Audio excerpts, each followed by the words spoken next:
మరి దేవాతి దేవుడు మళ్ళా ప్రేమించి మనకిచ్చిన ఈ జీవితం మరి ఎంత గొప్పదో మనం ప్రతి వారం కూడా జ్ఞాపకం చేసుకుంటూనే ఉన్నాం.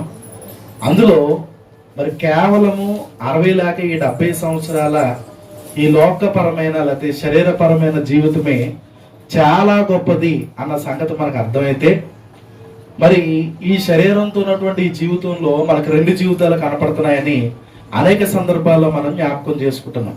ఏంటా జీవితాలు? ఒకటి, యేసుక్రీస్తు వారిలోనికి రాకపూర్వం ఉన్నటువంటి జీవితం ఒకటైతే, యేసుక్రీస్తు వారిలోనికి వచ్చిన తర్వాత ఉన్నటువంటి జీవితం. ఇలాగా దేవుని పిల్లలుగా మనకు 2 జీవితాలు అనేవి మనకు కనబడుతున్నాయి. అయితే యేసుక్రీస్తు వారిలోనికి రాకపూర్వం ఉన్నటువంటి జీవితం అనేది అందరిలోనూ ఉంటుంది. అది యేసుక్రీస్తు వారిలోనికి వచ్చిన తర్వాత ఉన్న జీవితం అనేది కేవలము దేవుణ్ణి నమ్ముకున్నటువంటి మనల్లో మాత్రమే కనబడుతుంటుంది. అది ఈరోజు దేవుని పిల్లలుగా లేదా యేసుక్రీస్తు వారిని అంగీకరించిన వారిగా ఈరోజు మన జీవితాలు ఎలా ఉంటున్నాయని చెప్పి కొద్ది నిమిషాలు మనం అందరం కూడా ఆలోచన చేయడానికి ప్రయత్నం చేద్దాం. ఎందుకంటే యేసుక్రీస్తు వారు శరీరధారిగా ఉన్నప్పుడు ఆయన ఉపమాన రీతిగా అనేక సంగతులని ప్రపంచానికి ఆయన తెలియజేశారు. అందరూ కూడా వింటున్నారు కదండి. ఉపమాన రీతిగా అనేక సంగతులను యేసుక్రీస్తు వారు తెలియజేశారు.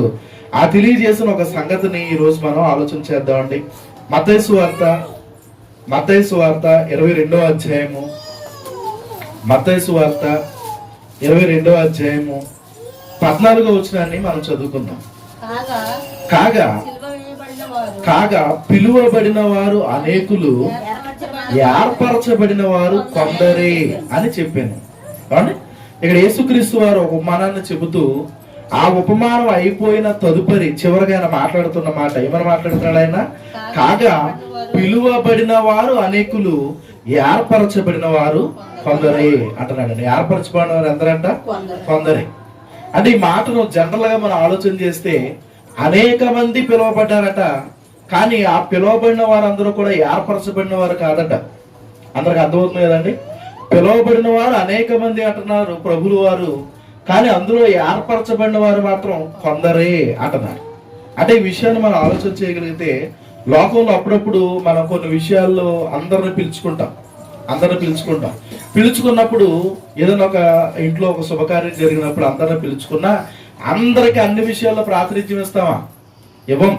అందులో పెద్దలైన వారిని కొంతమంది ఎన్నిక చేసి, అమ్మ మీరు ముందుండండి, అయ్యా మీరు ముందుండండి, మీరు ముందుండి ఈ కార్యక్రమాన్ని చేయండి అని చెప్పి ఒక 4గురికో 5గురికో ఆ కార్యక్రమాన్ని అప్పచెప్తాం. మిగతా వారందరికీ కూడా పలహారం పంచిపెట్టి మనం పంపించేస్తాం. అవునా కాదు? అవును. అంటే లోకంలో ఒక విధానం మనందరికీ తెలుసు. అనేక మందిని మనం ఒక కార్యం కొరకు పిలిపించినా అందులో కొద్ది మందిని మాత్రమే ఆ విషయం కొరకు మనం వాడుకుంటాం, వాళ్ళకే గౌరవాన్ని ఇస్తాం. ఈ సంగతి మన అందరికీ అర్థమైతే ఇటువంటి ఆ సందర్భాన్ని యేసుక్రీస్తు వారు ఒక ఉపమానంలో చివరి ఆయన చెప్పడం అనేది జరుగుతుంది. అయితే మనం వాడుకున్నటువంటి సందర్భం వేరు అండ్ మన పరిస్థితులు వేరు, కానీ ఇక్కడ యేసుక్రీస్తు వారు చెబుతున్నటువంటి ఈ పరిస్థితి వేరు, పూర్తిగా వేరు. జస్ట్ మనకు అర్థం కావడానికి ఎగ్జాంపుల్ ఇవి చెప్పడం జరిగింది. యేసుక్రీస్తు వారు ఏమంటున్నారు? నాయన పిలువబడిన వారు అనేకులు, కానీ ఏర్పరచబడిన వారు కొందరే అంటున్నారు. ఇంతకీ దేనికి పిలువబడిన వారు వీరు, దేనికి ఏర్పరచబడిన వారు వీరు అని చూడగలిగితే అసలు ఈయన ఏం చెబుతున్నారో చూడగలిగితే 22వ అధ్యాయం 1వ వచనం నుంచి నేను చదువుతాను, జాగ్రత్తగా విందాం. అంటే యేసుక్రీస్తు వారు ఉపమాన రీతిగా ఆయన మాట్లాడుతున్నారు. యేసు వారికి ఉత్తరం ఇచ్చుచు తిరిగి ఉపమాన రీతిగా ఇట్లా, నేను పరలోక రాజ్యము తన కుమారునికి పెండ్లి విందు చేసిన ఒక రాజును పోలి ఉన్నది. ఆ పెండ్లి విందుకు పిలువబడిన వారిని రప్పించుటకు అతడు తన దాసులను పంపినప్పుడు వారు రానొల్లకపోయిరి. అంటే పరలోక రాజ్యం ఎలా ఉంటుందో ఉపమాన రీతిగా యేసుక్రీస్తు వారు చెప్తున్నారు. ఎలా ఉందంటే పరలోక రాజ్యము తన కుమారునికి పెండ్లి విందు చేసిన ఒక రాజును పోలి ఉన్నది అంటున్నాడు. అంటే పరలోక రాజ్యాన్ని చూపిస్తున్నాడు ఆయన. ఈ పరలోక రాజ్యము దేనికి సాదృశ్యంగా ఉంది అంటే, ఆయన ఒక రాజుగారు ఉన్నారు, రాజుగారు తన కొడుక్కి మరి పెండ్లు చేస్తున్నాడు. ఆ పెండ్లు చేస్తున్నప్పుడు ఒక విందును ఏర్పాటు చేస్తారు కదా, ఇక ఆ విందును ఏర్పాటు చేస్తే ఎలా ఉంటుందో పరలోక రాజ్యం కూడా అలాగే ఉంది అని చెప్తున్నాడు అండి ఆయన. ఇప్పుడు ఈ రాజుగారు ఏం చేశారు? పెండ్లి విందు ఏర్పాటు చేసినప్పుడు అంటే పెండ్లి విందుకి అనేక మందిని పిలుచుకున్నాడట ఈయన. అంటే అనేక మందిని పిలుచుకున్నాడట. ఆ చూడండి ఏమన్నాడు ఆయన, ఆ పెండ్లి విందుకు పిలువబడిన వారిని రప్పించుటకు అతడు తన దాసులను పంపినప్పుడు వారు రానల్లకపోయిరి. అంటే కొంతమందిని ఆయన పిలుచుకున్నాడు, ఎప్పటి గెస్టులందరినీ కూడా పిలుచుకుంటే వాళ్ళని దాసులను పంపించాడు. ఎవరైనా ఆయన పలానా ఊర్లో ఎమ్మెల్యే గారిని పిలిచాను, పలానా ఊర్లో మంత్రి గారిని పిలిచాను, పలానా ఊర్లో కలెక్టర్ గారిని పిలిచాను, మన గ్రామంలో పెద్దలైన వారందరిని పిలిచాను, ఇదిగో నేను రాజును కదా, నాకు తగ్గట్టుగా ఉన్నటువంటి అధికారులందరినీ కూడా నా కుమారుడు పెళ్లి విందుకు పిలిచాను, ఇదిగో దాసులైన మీరు అందరూ కూడా వెళ్ళి వాళ్ళందరినీ పిలుచుకురండి. ఇదిగో విందు ఏర్పాటు చేయబడింది, పెండ్లి అయిపోయింది, మరి విందు ఏర్పాటు చేయబడింది, వాళ్ళందరూ విందు తినడానికి అర్హులు కనుక వారిని పిలుచుకురండి అని చెప్పి తన దాసులను పంపించాడట రాజుగారు. అయితే మరి వాళ్ళు ఏం చేశారు, వాళ్ళెవ్వరూ కూడా రాలేదంటండి, వాళ్ళెవరూ రాలేదట. రాకపోతే ఏం జరిగింది, 4వ వచనం, కాగా అతడు ఇదిగో నా విందు సిద్ధపరిచి ఉన్నాను, ఎద్దులను కొవ్విన పశువులను వధింపబడినవి అంతయు సిద్ధముగా ఉన్నది, పెళ్లి విందుకు రండని పిలువబడిన వారితో చెప్పుడని వేరే దాసులను పంపాను. అంటే మొదట కొంతమంది దాసులను పంపించాడు, అయితే వారు ఎవరో రాలేదు, మరలా 2వ రకమైన దాసులను పంపిస్తున్నాడు.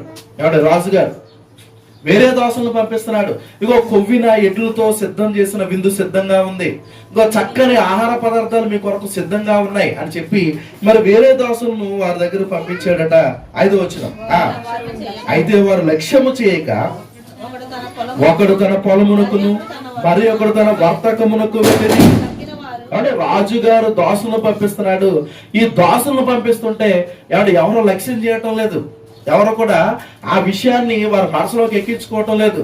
అయ్యో పిలుస్తున్నవాడు రాజుగారు కదా, పిలుస్తున్నవాడు మా దేశాన్ని ఏలుతున్నవాడు కదా, పిలుస్తున్నవాడు మా పైన అధికారి కదా, మాకు తండ్రి కదా అన్న సంగతి ఎవరు కూడా పట్టించుకోవటం లేదండి. పట్టించుకోకుండా ఏమని చెబుతున్నారట, అంటే ఒకడు పొలానికి వెళ్ళిపోయాడట, అంటే ఒకడు వర్తకానికి వెళ్ళిపోయాడట, అతని దాసులను పట్టుకొని అవమానపరిచి చంపిరి. అంటే చూడండి ఏం జరుగుతుందో. ఎందుకంటే రాజుగారు ఎందుకు రమ్మన్నాడు, వీళ్ళని భోజనం చేయడానికి రమ్మన్నాడు, విందు ఏర్పాటు చేశాడు, విందు ఆరగించడానికి రమ్మన్నాడు. అండ్ వండటానికి రమ్మన్నాడా వీళ్ళని, రమ్మలే. లేదా ఏమన్నా బహుమతులు తీసుకుని రమ్మన్నాడా వీళ్ళని, రమ్మని చెప్పలే. ఏడు కేవలము వడ్డించి చక్కగా వండి వార్చి వడ్డించినటువంటి ఆహార పదార్థాలు తినటానికి మరి రాజుగారు పిలుస్తూ ఉంటుంటే ఏమంటే వీళ్ళు ఏం చేస్తున్నారు, అంటే ఒకడే వ్యవసాయం ఉందని వెళ్ళిపోతున్నాడు, ఒకడు వ్యాపారం ఉందని వెళ్ళిపోతున్నాడు. అంటే మరికొంతమంది ఏం చేశారట, వచ్చిన వాళ్ళని కొట్టి చంపేశారంట అండి, అవమానపరిచారట. ఏమన్నా అప్పుడు ఈ రాజుగారు ఏం చేస్తున్నారు చూడండి, 7వ వచనం, కాబట్టి రాజు కోపపడి తన దండ్లను పంపి ఆ నరహంతకులను సంహరించి వారి పట్టణము తగలబెట్టించెను. రాజుగారి కోపం వస్తుంది కదా, ఇప్పుడు చాలా కోపం వచ్చింది రాజుగారికి. ఇదేంటి నా కుమారుడి పెండ్లి అని చెప్పి చాలా సంతోషంతో వీళ్ళందరినీ కూడా నేను పిలుచుకుంటే, ఇగో వీళ్ళందరూ నా తోటి దాసులు, లేకపోతే నా అధికారం కింద లోబడిన వారని చెప్పి, లేకపోతే లోకంలో పెద్దలని చెప్పి వీళ్ళందరినీ నేను పిలుచుకుంటే వీళ్ళు ఎలా చేశారేంటి అని చెప్పి కోపం వచ్చింది. కోపం వచ్చి మరి వీళ్ళందరినీ కూడా చంపించి ఏమంటే వారికి సంహరించినట్టుగా, వారి పట్టణాన్ని తగలబెట్టించినట్టుగా ఈ సందర్భంలో మనం అందరం కూడా చూస్తున్నాం. ఆ తర్వాత ఏం జరిగింది చూద్దాం. 8వ వచనం, అప్పుడు అతడు పెండ్లి విందు సిద్ధముగా ఉన్నది గాని పిలువబడిన వారు పాత్రులు కారు కనుక రాజమార్గములకు పోయి మీకు కనబడి వారందరినీ పెండ్లి విందుకు పిలువుడని తన దాసులతో చెప్పాను. వెంటనే రాజుగారు ఆజ్ఞ మారుస్తున్నాడు. నాయన నేను పిలువబడిన వారికి మిమ్మల్ని తీసుకురమ్మని నేను పంపించాను కదా, అయితే వారెవరు కూడా అర్హులు కాదు, వారందరూ రారని చెప్పారు, నాకు కోపాన్ని తెప్పించారు. అయితే ఇప్పుడు ఆల్రెడీ మరి పెండ్లి విందు సిద్ధపరిచి ఉంది కనుక ఇప్పుడు మీరు ఏం చేయాలి, రాజవీధుల్లోకి వెళ్ళిపోండి. రాజవీధుల్లోకి వెళ్ళి రాజమార్గాల్లోకి వెళ్ళి అక్కడ ఎవరైతే మీకు కనబడతారో కనబడిన వారందరిని తీసుకురండి అని చెప్పి ఈసారి ఆజ్ఞను మారుస్తున్నాడండి రాజుగారు. అంటే మొదటి ఆజ్ఞ వేరు, 2వ ఆజ్ఞ వేరుగా మనకి కనబడుతుంది. ఆజ్ఞను మారుస్తున్నాడు, మార్చగానే దాసులు వెళుతున్నారు.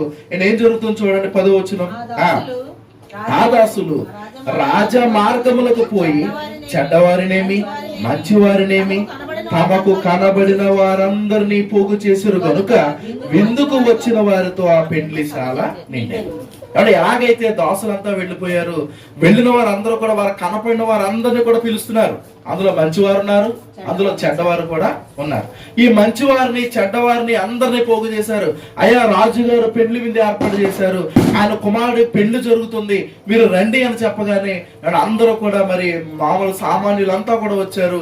ఆ పెళ్లి సాలంతా కూడా నిండిపోయింది. అయితే ఇక్కడే అసలు కార్యక్రమం జరుగుతుందంటే ఏం జరుగుతుందో చూడండి. 11వ వచనం, రాజు కూర్చున్న వారిని చూడ లోపలికి వచ్చి, రాజుగారు ఇప్పుడు కూర్చున్న వాళ్ళందరినీ చూడాలనుకున్నాడు. ఆయన జాగ్రత్తగా విన్నాం. అంటే యేసుక్రీస్తు వారు చెబుతున్నటువంటి ఈ ఉపమానం, ఈ రోజు దేవుడు మనతో ఏం మాట్లాడబోతున్నాడో ఈ ఉపమానం ద్వారా మనకు అర్థం కాబోతుంది. అంటే ఇప్పుడు రాజుగారు అందరినీ పిలవమన్నాడు ఆయనే. అంటే కనబడిన వారు అందరినీ పిలవమన్నారు. దాసులు కూడా వారు కనబడిన వారు అందరినీ పిలుచుకుంటూ వచ్చారు. అందరు కూడా మరి పెళ్లిసాలలో కూర్చుని భోజనం చేస్తున్నారు. ఈ పెళ్లిసాలలో కూర్చున్న వారందరినీ ఇప్పుడు రాజుగారు అనుకున్నారు, ఒకసారి వెళ్ళి చూడాలి అనుకున్నాడు. ఆయన చూడాలి అనుకుని లోపలికి వచ్చాడు. లోపలికి వచ్చేటప్పుడు ఏం కనపడుతుంది? అక్కడ పెళ్లి వస్త్రము ధరించుకొనని ఒకరిని చూచి, అందరూ కూడా పెళ్లి వస్త్రాలు ధరించుకుని వచ్చారట, ఒక్కడు మాత్రం పెళ్లి వస్త్రం లేకుండా వచ్చాడట. జాగ్రత్తగా ఆలోచన చేయాలి. పిలిచినప్పుడు పెళ్లి వస్త్రాలు వేసుకుని రండి అని అక్కడ టమకాయం కొట్టలేదు. జాగ్రత్తగా ఆలోచన చేద్దాం. అండ్ దాసులు పిలిచినప్పుడు రాజుగారు పెళ్లి విందుకి రమ్మంటున్నారు, మీరు మంచి వస్త్రాలు ధరించుకురండి, ఒక యూనిఫామ్ వేసుకురండి అని చెప్పి ఎవరో చెప్పలేదు. కానీ అందరూ కూడా పెళ్లి వస్త్రాలు వేసుకుని వచ్చారు. కానీ అందులో ఒకడు మాత్రం పెళ్లి వస్త్రం వేసుకుని రాలేదట. రాకపోతే ఏమైంది? ఏమడుగుతున్నాడు ఆయన? స్నేహితుడా, పెళ్లి వస్త్రము లేక ఇక్కడికి ఎలాగ వచ్చితివని అడుగగా వాడు మౌని అయి ఉండెను. అంటే ఆ రాజ్యంలో ఏదో ఒక నిబంధన ఉందన్న సంగతి మనకు అర్థమవుతుంది విషయాన్ని బట్టి. అంటే పారాగ్రాఫ్ లో మనం చూసినప్పుడు రాజుగారు గాని దాసులు గాని పిలిచే ముందు మీరు పెళ్లి వస్త్రాలు వేసుకురండి అని ఎవరికీ చెప్పలేదు. చెప్పకపోయినా రాజుగారు లోపలికి వచ్చి ఏమని అడుగుతున్నారు? స్నేహితుడా, పెళ్లి వస్త్రం లేకుండా నువ్వు ఎలాగొచ్చావు లోపలికి అసలు అని అడుగుతున్నాడు. అంటే ఆల్రెడీ ఆ రాజ్యంలో ఏ నిబంధన ఉంది? రాజుగారు విందుకు ఎవరైనా వస్తే గనక ఖచ్చితంగా పెళ్లి వస్త్రం వేసుకునే రావాలి. ఈ నిబంధన అమల్లో ఉంది. ఈ విషయం మనం గమనించాలి. ఆ నిబంధన అమల్లో ఉంది. ఆ నిబంధన రాజ్యంలో ఉన్న మనుషులందరికీ తెలుసు. అయితే అందరూ వేసుకొచ్చారు కానీ ఒక్కడు మాత్రం వేసుకుని రాలేదంటండి. అయితే రాజుగారు అడుగుతున్నారు, ఏంటి నాయన అందరూ పెండ్లి వస్త్రం వేసుకుని వస్తే నువ్వు పెండ్లి వస్త్రం వేసుకుని రాలేదేంటి? తప్పు చేశాడు, దొరికేశాడు, మాట్లాడలేకపోతున్నాడు, మౌనంగా ఉండిపోయాడంట. ఆ వ్యక్తి మౌనంగా ఉండిపోయాడంట. వెంటనే రాజుగారు ఏమన్నాడు చూడండి, 13వ వచనం, అంతటా రాజు చూడండి ఇక్కడ వెంటనే రాజుగారు కోపం రాలేతే రాజుగారు పనిష్మెంట్ ఇవ్వటం మనకు కనబడిపోతుంది. వెంటనే రాజు వీని కాళ్ళు చేతులు కట్టి వెలుపటి చీకటిలోనికి త్రోసివేయడి, అక్కడ ఏడుపును పండ్లు కొరుకుటూ ఉండునని పరిచారకులతో చెప్పారు. ఇదేంటండి? ఏంటి సందర్భం చూస్తుంటే ఇదేంటండి? పెళ్లి విందుకు పిలిచి మరి కటిక చీకట్లోకి వేసేయమంటున్నాడు ఏంటి ఈయన? అండ్ పెళ్లి విందుకు పిలిచి కాళ్ళు చేతులు కట్టేయమంటున్నాడు ఏంటి ఈయన? అంటే ఇది ఒక విడ్డూరంగా అనిపించడం లేదా మనకు వింటుంటే? జాగ్రత్తగా ఆలోచన చేద్దాం. అంటే ఇది కేవలం ఉపమానంగా ఆలోచన చేస్తే ఇందులో భావం ఏమి మనకు అర్థం కాదండి. అందుకే యేసుక్రీస్తు వారు పరలోక రాజ్యాన్ని పోలుస్తూ చెబుతున్నారని ప్రారంభంలోని విషయాన్ని ఆయన చెబుతున్నాడు. ఏమని చెప్పుకున్నాం? మనం ఏం చదువుకున్నాం? 2వ వచనంలో పరలోక రాజ్యము తన కుమారునికి పెండ్లి విందు చేసిన ఒక రాజును పోలి ఉన్నది. అంటే ఇక్కడ పరలోక రాజ్యం గురించి మాట్లాడుతున్నాడు ఆయన. అంటే ఇక్కడ రాజు అంటే రాజుగారు కాదు, దాసుడు అంటే దాసుళ్ళు కాదు. ఏమంటే ఇక్కడ ఉన్నటువంటి మరి జనాంగం అంటే మామూలు జనాంగము కాదు. అంటే ఇదంతా కూడా పరలోక రాజ్యాన్ని గురించినటువంటి ఒక సమాచారము. రోజు మనం ఆలోచన చేయాలి. అంటే ఈ సంగతులు మనం ఆలోచన చేస్తున్నప్పుడు ఇదంతా అయిన తర్వాత ఆయన అంటున్నాడు కదా, ఇగో పిలువబడిన వారు అనేకులు, ఏర్పరచబడిన వారు కొందరే.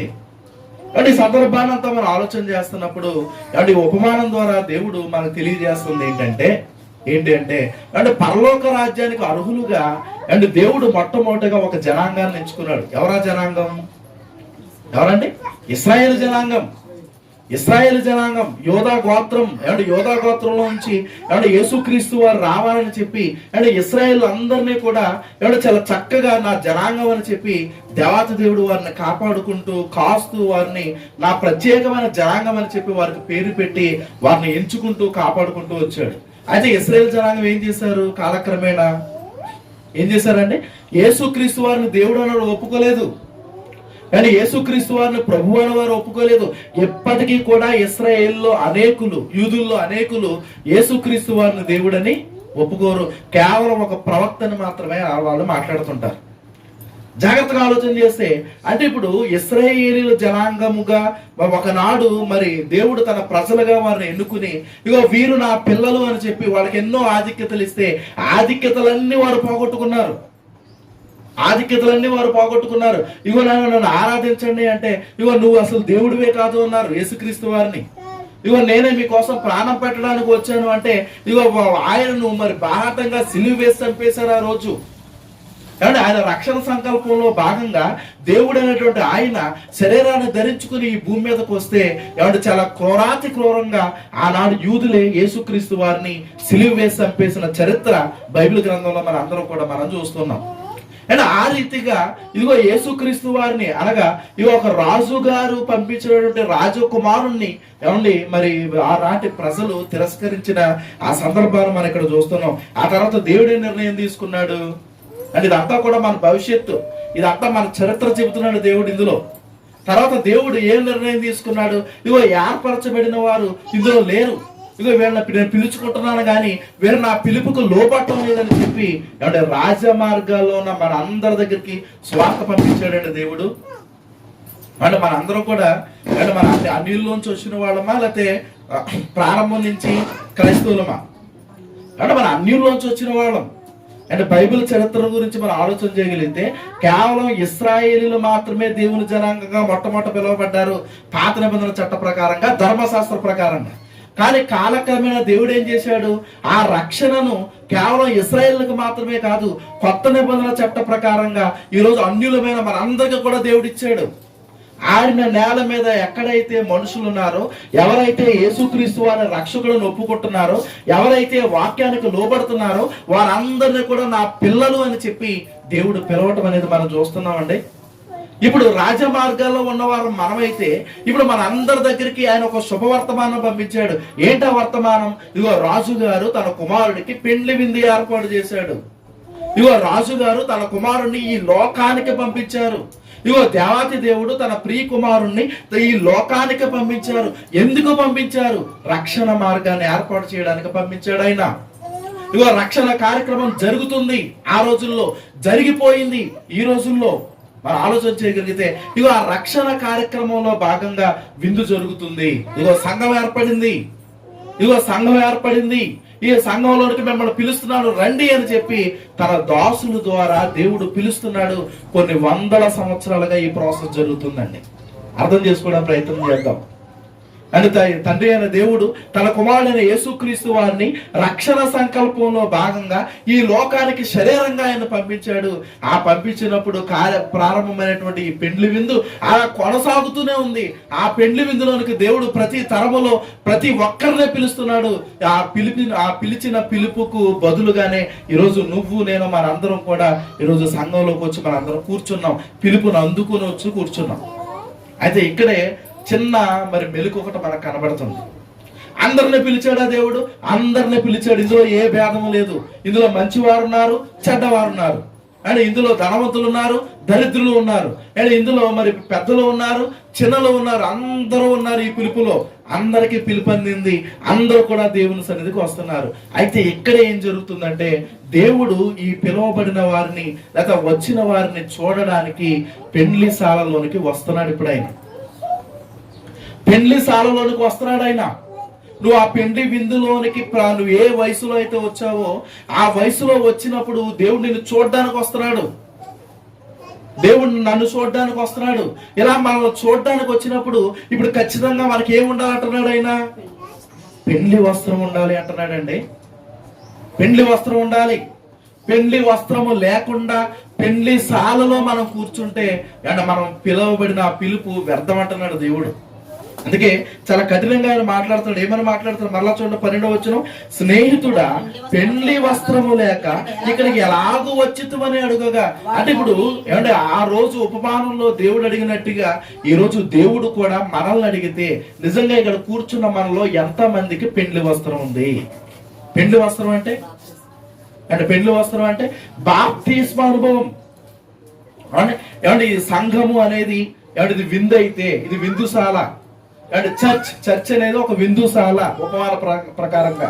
అండ్ ఈ విందుశాలలోనికి దేవుడు మనందరినీ తన సేవకుల ద్వారా పిలిచాడు. ఇగో నన్ను పిలిచాడు, నిన్ను పిలిచాడు, మనందరినీ పిలిచాడు.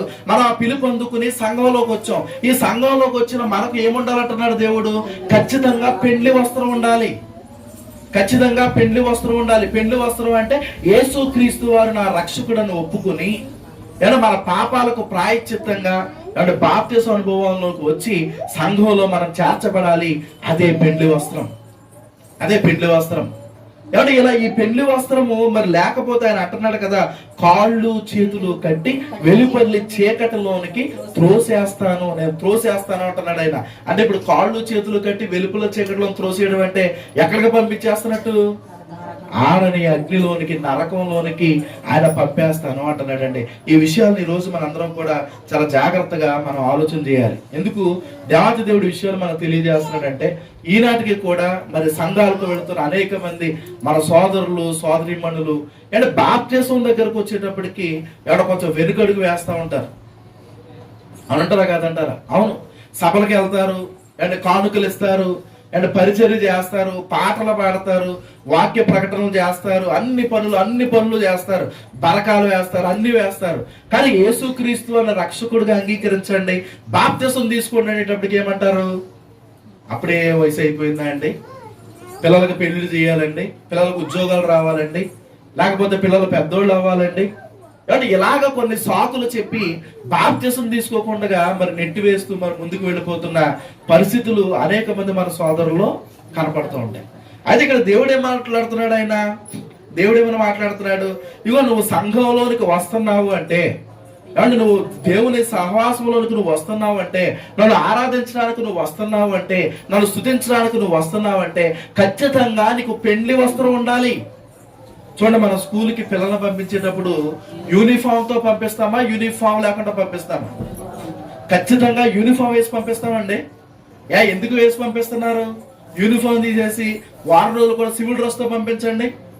కరస్పాండెంట్ ఊరుకోడు, ప్రిన్సిపల్ ఊరుకోడు. మీకు ఇష్టం లేకపోతే మా స్కూల్ మానిపించేయండి, వేరే స్కూల్లో జాయిన్ అవ్వండి. మీరు మా స్కూల్లో ఉండాలంటే ఖచ్చితంగా యూనిఫామ్ వేసుకుని రావాల్సిందే అంటాడు.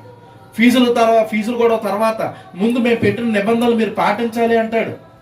అంటే ఆఫ్టర్ ఆల్ 60-70 సంవత్సరాల జీవిత కాలంలో మనకు కొంత జ్ఞానాన్ని నేర్పే ఒక పాఠశాలకి మన పిల్లలు పంపేటప్పుడే యూనిఫామ్ తో పంపాలని ఒక ఆలోచన మనకు ఉంటుంది కదా. మరి ఇప్పుడు దేవుని జ్ఞానాన్ని నేర్పే దేవుని పాఠశాల అనేటువంటి దేవుని సంఘంలోనికి మనం వచ్చేటప్పుడు దేవుడు కూడా ఏముండాలని కోరుకుంటున్నాడు? యూనిఫామ్ ఉండాలంటున్నాడు. అదే రక్షణ వస్త్రం, అదే బాప్తిస్మ అనుభవం. కాబట్టి ఈ రక్షణ వస్త్రం లేకుండా మనం దేవుని సన్నిధిలో కూర్చుంటే దేవుడు అంటున్నాడు, ఇగో నీ కాళ్ళు చేతులు కట్టి నిన్ను నరకంలో విసిరేస్తాను అంటున్నాడు. అంటే ఇది ఎంత భయంకరమైన మాట ఈ రోజు మనం ఆలోచన చేయాలి. అంటే ఇప్పుడు సంఘంలో 2 కేటగిరీలు కనపడుతున్నారు. యేసుక్రీస్తు వారు చెప్పినట్టుగా ఏంటో కేటగిరీ అంటే, మొదటి వారు పిలువబడిన వారు, రెండవ కేటగిరీ ఏర్పరచబడిన వారు. మొదటి వారు పిలువబడిన వారు, ఈ పిలువబడిన వారిలో అందరము ఉన్నాం. అయితే రెండవ కేటగిరీ ఏర్పరచబడిన వారు, ఈ ఏర్పరచబడిన వారిలో కొందరమే ఉన్నాం. ఈ విషయాన్ని మనం ఆలోచన చేయాలి. ఎందుకంటే పిలువబడిన వారంటే ఏంటి, ఏర్పరచబడిన వారంటే ఏంటి? అంటే పిలువబడిన వారంటే మరి సంఘంలోనికి లేదా సభల్లోనికి వేలాది మందిగా వచ్చి కూర్చుంటున్నారు చూసారా, వీళ్ళంతా కూడా పిలువబడిన వారే.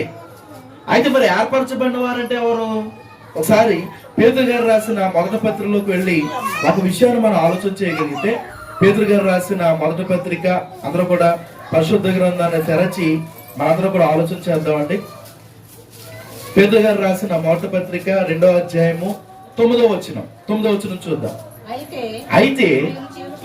అయితే మీరు చీకటిలో నుండి ఆశ్చర్యకరమైన తన వెలుగులోనికి మిమ్మల్ని పిలిచిన వారి గుణాతిశయములను ప్రచురము చేయి నిమిత్తము ఏర్పరచబడిన వంశము. చూడండి, ఇక్కడ మాట్లాడుతున్నాడు పేతురు గారు.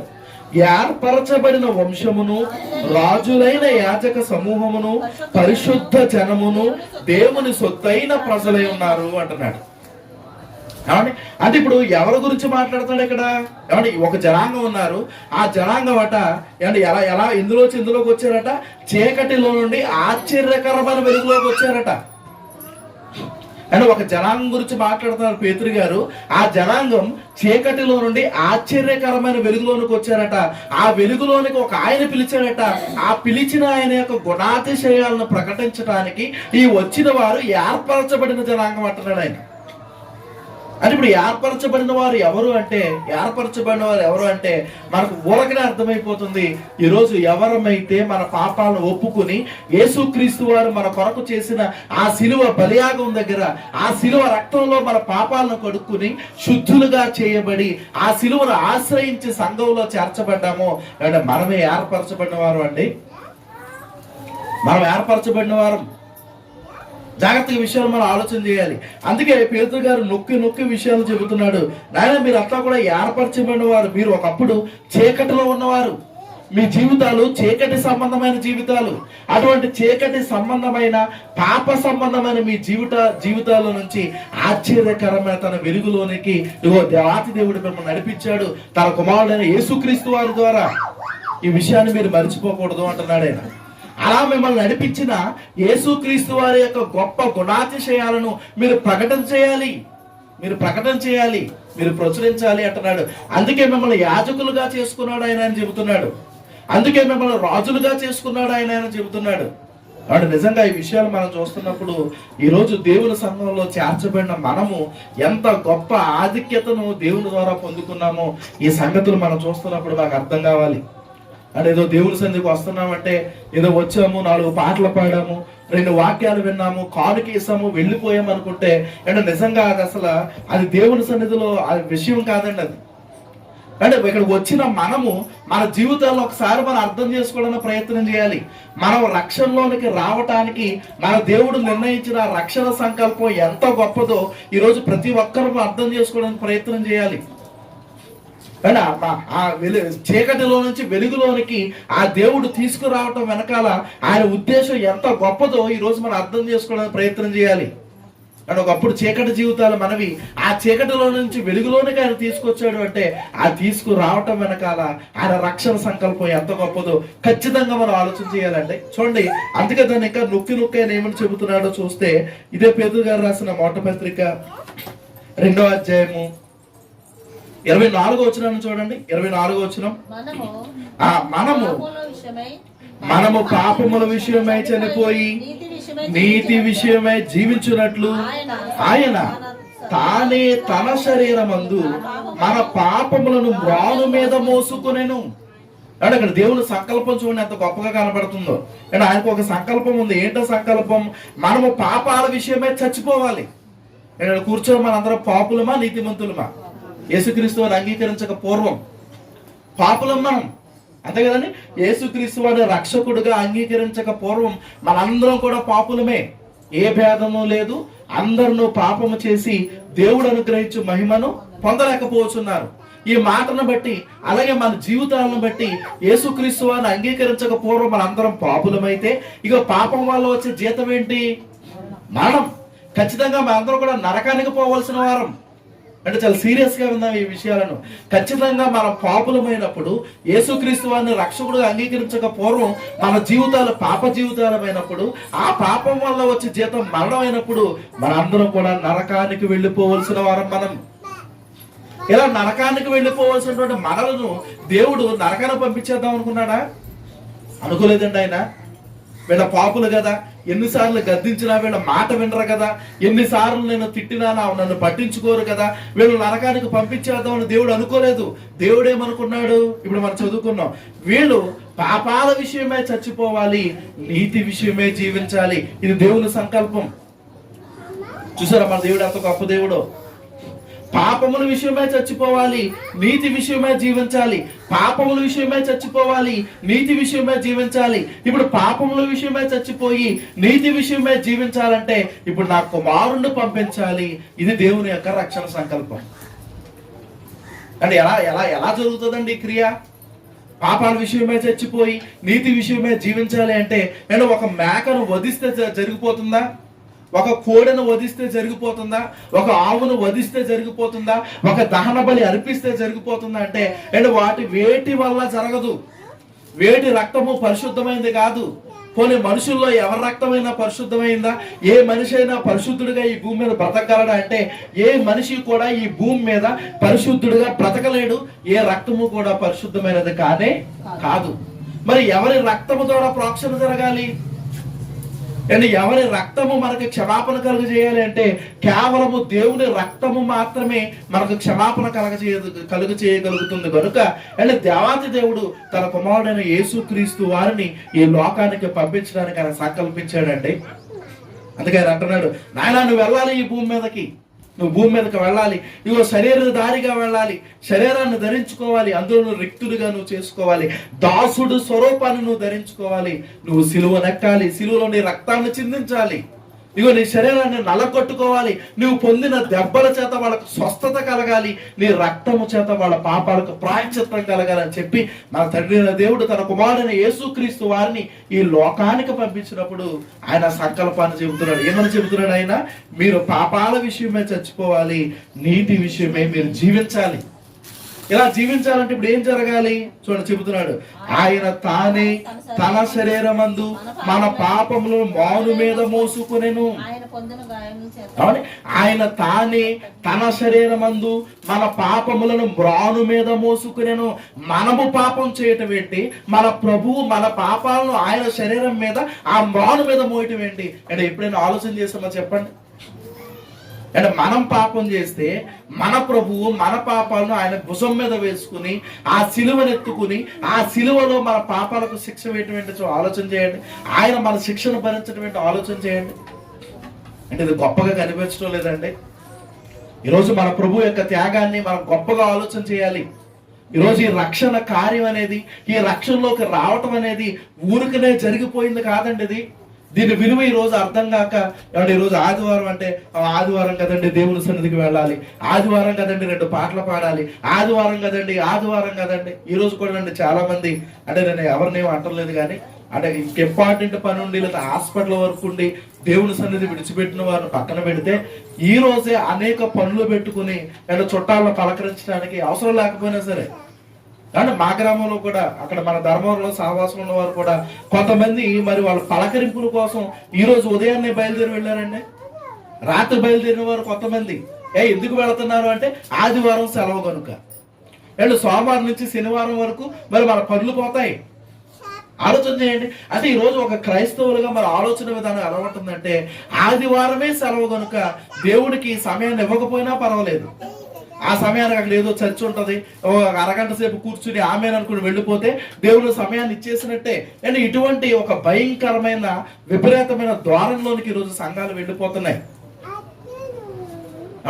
దేవుణ్ణి మనం ఎంతగా మరి ఆరాధించాలో, లేదా దేవునికి మనం ఎంత సమయాన్ని ఇవ్వాలో, దేవుడికి మనం ఎంత దగ్గరగా ఉండాలో ఈ సంగతుల గురించి మనకు అర్థం కాక అంటే దేవునికి ఇచ్చే ఈ ఆదివారపు సమయాన్ని కూడా దొంగిలించేవారు ఈ రోజు మన సంఘాల్లో అనేక మంది మనకు కనబడుతున్నారు. ప్రియమైన దేవుని పిల్లలు, కానీ ఆ త్యాగం మనకు అర్థమైతే అసలు మన ఈ రక్షణలోనికి రావటానికి యేసుక్రీస్తు వారు చేసిన ఆ త్యాగం, తండ్రి చేసిన ఆ త్యాగం మనకు అర్థమైతే ఎవరు కూడా దేవుని సమయాన్ని దొంగిలించడానికి మనం ఇష్టపడమండి.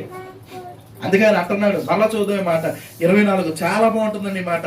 మనము పాపం విషయమే చనిపోయి నీటి విషయమే జీవించున్నట్లు ఆయన తానే తన శరీరమందు మన పాపములను మ్రాను మీద మోసుకొనెను, ఆయన పొందిన గాయముల చేత మీరు స్వస్థతను పొందితిరి అంటున్నాడు. అంటే ఈరోజు మన పాపాలకు ప్రాయశ్చిత్తం కలిగింది అంటే, అంటే మన దెబ్బలకు స్వస్థత కలిగింది అంటే, మన పాపం అనేటువంటి దెబ్బలకు స్వస్థత కలిగిందంటే దీని అంతటికి కారణం ఎవరండి? మన ప్రభు అయిన యేసుక్రీస్తు వారు. మనం కాదు, మన ప్రభు అయిన యేసుక్రీస్తు వారు. ఆయన తానే తన భుజం మీద వేసుకున్నాడు మన పాపాలని. అంటే ఆయన సిలువలో మన పాపాలని మోసాడైన, అంటే సిలువలో ప్రాయశ్చిత్తాన్ని మనకు కలిగించాడైనా. అంటే ఎంత గొప్పగా ఆయన త్యాగం చేసి ఈరోజు మనకు రక్షణను మనకు అనుగ్రహిస్తే ఈరోజు ఈ రక్షణను మనం ఎలాగ నిలబెట్టుకుంటున్నాం మనందరం కూడా ఆలోచన చేయాలండి.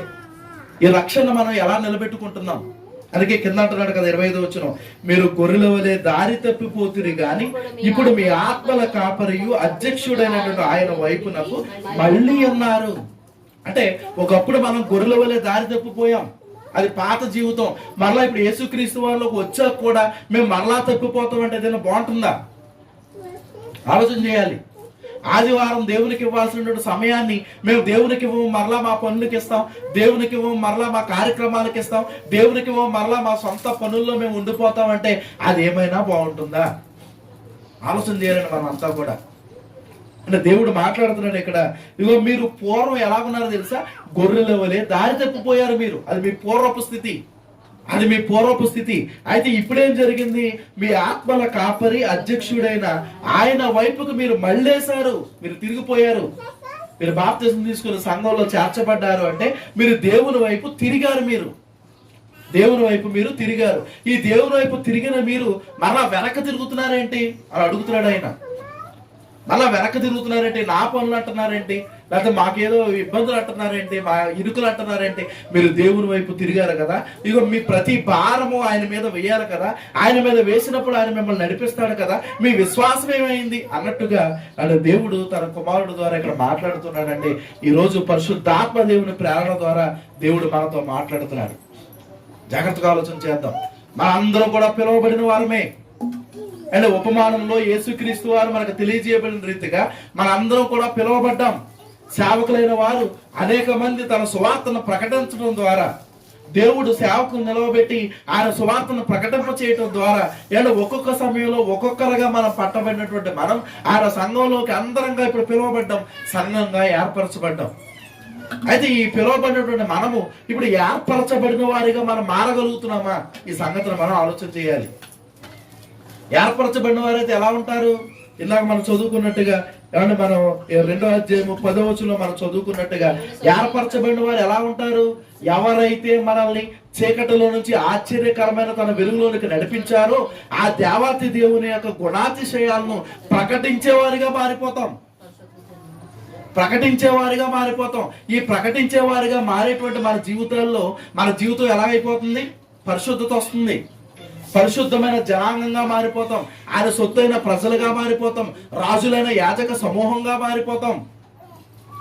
ఆలోచన చేయండి. అంటే ఎంత గొప్ప ఆధిక్యత దేవుడు మనకి ఇస్తూ ఉన్నప్పుడు అంటే ఈ రోజు మనం ఇంకా పిలువబడిన వారిగానే ఉండిపోతే అంటే దాని వల్ల మనకి ఏమి మాత్రం ఉపయోగం లేదండి. అందుకే ఆయన అంటున్నాడు ఉపమానంలో, మీరు పిలువబడిన వారిగానే ఉండి కనీసం పెళ్లి వస్త్రం వేసుకోవాలన్న జ్ఞానం కూడా మీకు లేకపోతే, మీరు పిలువబడిన వారిగానే ఉండి కనీసం ఈ రాజ్యంలో ఉన్నటువంటి ఆ నియమ నిబంధనలు ఏంటో తెలియకుండా మీరు బ్రతికేస్తూ ఉంటే, మీరు ఇంకా పిలువబడిన వారిగానే ఉండి అసలు ఈ రాజ్యాన్ని దేవుడు ఎందుకు స్థాపించాడో, ఈ రాజ్యంలో నుంచి మనం ఏ రాజ్యంలోనికి వెళ్ళబోతున్నామో ఆ సంగతులు ఏమీ తెలియకుండానే మీరు బ్రతికేస్తుంటే మీరు వెళ్ళిపోయే లోకం మారిపోబోతుందన్న సంగతిని దేవుడి మధ్యాహ్న కాల సమయంలో మనకి హెచ్చరికగా ఆయన జారీ చేస్తున్నాడండి. ఆలోచన చేయాలి. ఈరోజు మనందరం కూడా ఇక్కడ కూర్చున్న మనందరం కూడా ఇంకా పిలువబడిన వారిగానే ఉన్నామా? పిలువబడిన వారిగా వచ్చిన మనం ఏర్పరచబడిన వారిగా మనం మారామా? ఏర్పరచబడిన వారమైతే ఏమన్నా మన జీవితంలో ఒక మార్పు కనపడాలి. ఏంటా మార్పు? దేవుని సమయాన్ని దేవునికి ఇచ్చేయాలి. అంటే దేవుని స్తుతించే విషయంలో ఏమన్నా మనం చక్కగా హృదయపూర్వకంగా ఆయన స్తుతించగలగాలి. అంటే దేవుని వాక్యాన్ని చదివేటప్పుడు హృదయపూర్వకంగా ఆయన వాక్యాన్ని మనం ధ్యానించాలి. దేవుని మాటలు వినేటప్పుడు హృదయం నిండా ఆయన మాటలు మనం నింపుకోవాలి. ఈ నింపుకున్న ఈ మాటలను మన జీవితంలో చూపిస్తూ వాటి ప్రకారంగా బ్రతికే జీవితంలోకి మనం వెళ్ళిపోవాలి. మళ్ళా లోకం వైపు కానీ పాపం వైపు కానీ మనం ఎట్టి పరిస్థితుల్లో కూడా మరి తిరిగి చూడకుండా మన దేవుని వైపుకు మళ్ళిన వారిగా ఆ దేవుణ్ణి చూస్తూ విశ్వాసంతో మనం ముందుకు మన జీవితాలను కొనసాగించాలి. అంటే ఇది ఏర్పరచబడిన వారి జీవితాల్లో కనబడేటువంటి లక్షణాలండి. దేవుడు ఈ మధ్యాహ్న కాల సమయంలో మనతో మాట్లాడుతున్నాడండి. మధ్యాహ్న కాల సమయంతో మనతో చూడండి. అందుకే ఆ పై వచనాలు చూడగలిగితే అంటే 22వ వచనం చూడండి, యేసుక్రీస్తు వారు ఎలాగుండి మన కొరకు ప్రాణం పెట్టాడో చూడగలిగి చాలా ఆశ్చర్యంగా ఉంటది ఈ మాట. 22వ వచనం, ఆయన పాపము చేయలేదు, ఆయన నోటను ఏ కపటమును కనబడలేదు, ఆయన దూషింపబడి బదులు దూషించలేదు, ఆయన శ్రమ పట్టబడి బెదిరింపక న్యాయముగా తీర్పు తీర్చు దేవునికి తన్ను తాను అప్పగించుకొనెను. ప్రభువైన యేసుక్రీస్తు వారు ఇదిగో నిలబడి నన్ను కూర్చున్న మిమ్మల్ని వాళ్ళందరినీ కూడా ఏమంటే ఇదిగో మరి పాపముల విషయమై చనిపోయింపజేసి నీతి విషయమై జీవించేటట్లుగా చేయడానికి ఏమంటే ఆయన అప్పగించుకున్నాడు. ఆయన ఎవరు సిలువ వేయాలని బలవంతం చేయడం బట్టి కాదు, ఆయన ఎవరో బలవంతంగా సిలువ వేశారని కాదు, ఏమంటే రక్షణ సంకల్పము చొప్పున ఆయనగానే మన కొరకు ఆయన అప్పగించుకున్నాడు. అంటే ఈరోజు దేవుడికి నీ మీద నా మీద ఎంత ప్రేమో ఈ విషయాన్ని బట్టి మనం ఆలోచన చేయాలి. ఎంత ప్రేమ అంటే దేవుడికి మీరంటే, ఎంత ప్రేమ నేనంటే దేవుడికి. అయితే ఈ ప్రేమను ఈరోజు మనం ఎలా అర్థం చేసుకుంటున్నాం అంటే దేవుని ప్రేమను మనం నిర్లక్ష్యం చేస్తే అంటే దేవుని ప్రేమను మనం పట్టించుకోకపోతే అంటే చివరికి మనం వెళ్ళి ఆ లోకమే మారిపోతుందన్న సంగతి ఈరోజు ప్రతి ఒక్కరూ కూడా గమనించాలి. అందుకే దేవుడు ఈరోజు మనతో మాట్లాడుతున్నాడు. ఆయన మీరు ఏర్పరచబడిన వారిగా మారిపోవాలి. ఈరోజు ఇంకా పిలువబడిన వారిగా ఉండి మమ్మల్ని పిలుస్తున్నారు వస్తున్నాము అన్నట్టుగా నాకు ఏ బాధ్యత లేదు అన్నట్టుగా, నా ఆత్మను కాపాడుకునే బాధ్యత కూడా నాది కాదు అన్నట్టుగా, సేవకుడు నా కొరకు ప్రార్థన చేస్తాడు, సంఘము నా కొరకు ప్రార్థన చేస్తుంది, నాకు మాత్రం ఏ బాధ్యత లేదు అన్నట్టుగా ఏదో మరి లోకంసారిగా మనం ఉండిపోతే గనక, లోకానుసారులుగా మనం బ్రతికితే గనక ఇగో మన ఆత్మ వెళ్ళే లోకం మారిపోతుందన్న సంగతిని దేవుడు ఈ రోజు మనకు తెలియజేస్తున్నాడండి. కాబట్టి ఒకసారి మనం ఆలోచన చేద్దాం. మరి పిలువబడినటువంటి మనం ఏర్పరచబడిన వారిగా మారటానికి మనం అందరం కూడా ప్రయత్నం చేద్దాం. అట్టి రీతిగా మరి దేవాతి దేవుడు తన కృపను మన అందరిపైన ఉంచి మరి మనందరూ కూడా పరలోక రాజ్యానికి వారసులుగా మరి ఆయన చేయాలని కోరుకుంటూ ఈ మాటలు నేను ముగిస్తున్నాను. ప్రార్థన చేసుకుందాం. చిన్న ప్రార్థన. దయచేసి కళ్ళు మూసుకోండి. చిన్న ప్రార్థన చేసుకుందాం. పరలోకమందున మా కన్న తండ్రి, పరిశుద్ధుడు అయిన మా దేవ, మీ పరిశుద్ధమైన నామానికి స్తుతులు వందనాలు సమర్పిస్తున్నాం. నాయనా ప్రభా, ఈ సమయంలోనైనా మీరు మమ్మల్ని ప్రేమించి మీరు మాకు దయచేసిన నాటి మహా గొప్ప సంగతుల కొరకే మరొక మారు మిమ్మల్ని స్తుతిస్తూ ఉన్నాం దేవా. మీకే స్తోత్రములు, మీకు వందనాలు తండ్రి. నిజమైన పిలువబడిన వారు అనేకులని, ఏర్పరచబడిన వారు కొందరే అనే సంగతిని మీరు జ్ఞాపకం చేశారు తండ్రి. మేము కూడా ఇక్కడికి వచ్చిన వారిగా మరి పిలువబడిన వారిగా ఉండిపోతున్నామా, లేక ఏర్పరచబడిన వారిగా మేము మారుతున్నామా అనే సంగతిని ఈ రోజు మా మధ్యలో మీరు జ్ఞాపకం చేసి మా మధ్యలో ఈ ఆలోచన గురించినందుకై మరొక మారు మిమ్మల్ని స్తుతిస్తూ ఉన్నాము తండ్రి. మీకే స్తోత్రములు, మీకు వందనములు. ఆయన ప్రభా మరి పిలువబడిన మాకు ప్రభా మరి ఏర్పరచబడిన వారి జాబితాలోకి వెళ్ళటం కొరకు నాయన మా ప్రభువు నాయన ఎంతగా మా కొరకు ఆయన త్యాగం చేశాడో, మా పాపాలను ఆయన భుజం మీద మోసి ఆ శిలువ మ్రాను పైన మోసి ప్రభా మాకు ఎలాగ ఆయన ప్రాయశ్చిత్తం కలుగు చేశారో ఆ గొప్ప సంకల్పం గురించినటువంటి విషయాలు మీరు మాకు తెలియజేసినందుకే మరొక మారు మిమ్మల్ని స్తుతిస్తూ ఉన్నాము దేవా. మీకే స్తోత్రములు, మీకే వందనములు తండ్రి. మా జీవితకాల పర్యంతము కూడా నాయన ఈ విషయాలు మేము మర్చిపోకుండా తండ్రి మీ కొరకు ఉన్నతంగా జీవించగలిగే స్థితి మాకు దయచేయమని వేడుకుంటూ ప్రభా ఏర్పరచబడిన జనాంగంగా మేము మారగలిగే స్థితి మాకు దయచేయమని వేడుకుంటూ సమస్త మహిమ ఘనత ప్రభావం మీకే ఆరోపించుకుంటూ మా ప్రభువును మా రక్షకుడైన యేసుక్రీస్తు వారి యొక్క పరిశుద్ధమైన నామంలో ఈ స్తుతులన్నీ విజ్ఞాపనలన్నీ సమర్పించి అడిగి వేడుకుని పొందుకుని ఉన్నామని నమ్ముచున్నాము తండ్రి. ఆమేన్. అందరికీ వందనాలండి. దయచేసి మరి అందరూ కూడా లేచి నిలబడినట్లయితే కానుక సమర్పించుకుందాం. ఖచ్చితంగా